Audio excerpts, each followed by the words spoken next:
دوستان عزیزم درود و مهر. امروز میخوام یه مزه خونگی فوق‌العاده خوشمزه رو درست کنین که پر از طعمه و هم مقوی. نتیجهش یه مزه خاص میشه که هر کس امتحانش کنه طعمش یادش میمونه و مطمئنم آخر ویدیو دلتون میخواد همین الان درستش کنید.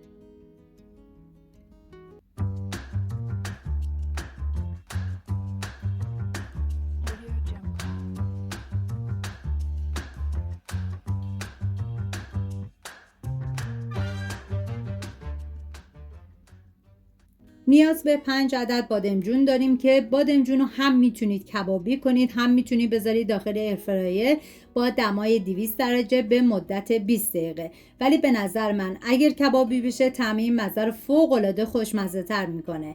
3 عدد پیاز رو به صورت خلالی خرد میکنم. این غذا برای 3 نفر در نظر گرفته شده. شما به اساس تعداد نفرات مواد رو کم یا زیاد کنید. من اندازه ها رو هم در طول ویدیو میگم، هم داخل دیسکریپشن نوشتم.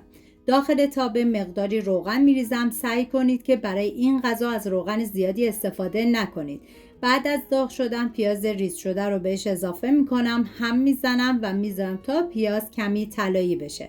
نوبت اضافه کردن ادویه هست، شامل ادویه کاری، نمک، زردچوبه، پودر تخم گشنیز و فلفل سیاه. هم میزنم میذارم ادویه ها تف بخورن، عطر ادویه ها آزاد بشه.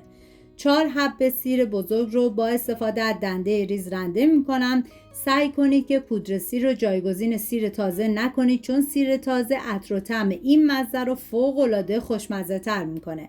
من غذاهای گیاهی زیادی درست کردم و همچنین رژیمی که لینکش رو داخل دیسکریپشن گذاشتم. دوست داشتید ببینید، درست کنید و از خوردنش لذت ببرید.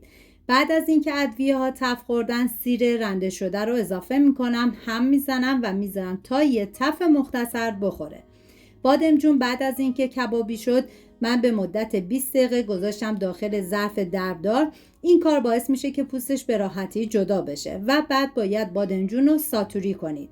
بعد از اینکه سیر تف خورد بادمجون رو بهش اضافه میکنم، هم میزنم. ترکیب بادمجون کبابی با عطر دودی و بی‌نظیرش در کنار لطافت ماست و طعم خاص ارده یه مزه فوق‌العاده و متفاوت ساخته میشه.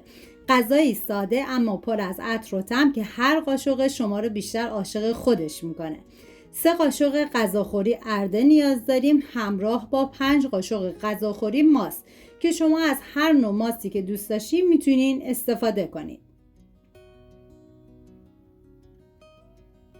و همچنین ما برای این مزه نیاز به گشنیز تازه هم داریم، ولی شما میتونید هم از گشنیز استفاده بکنید هم از جعفری که کاملا سلیقه‌ای هستش. من انتخابم گشنیز بود و ریز ریز خورد میکنم. بعد از اینکه گشنیز رو خورد کردم همراه با ماست و ارده که اضافه کردم، گشنیز رو تو همین مرحله به بقیه مواد اضافه میکنم، هم میزنم تا همه مواد با هم دیگه مخلوط بشن و نمک این غذا رو تو همین مرحله تست کنید. اگر دیدید که نیاز بود دوباره نمک بهش اضافه کنید و میذارم 1 ربع دیگه با حرارت کم بپزه. اینم از یک غذای نونی ساده ولی خاص، جایی که سادگی با طعم فوق‌العاده قاطی میشه. امیدوارم این دستور رو امتحان کنیم و از عطر و طعمش لذت ببرید. در آخر با نون پیتا و پیاز داغم تزیین کردم. سپاس از همراهی همیشگیتون. تا ویدیوی بعدی خوش بپزید و خوشخوراک باشید. تا درودی دیگر، بدرود.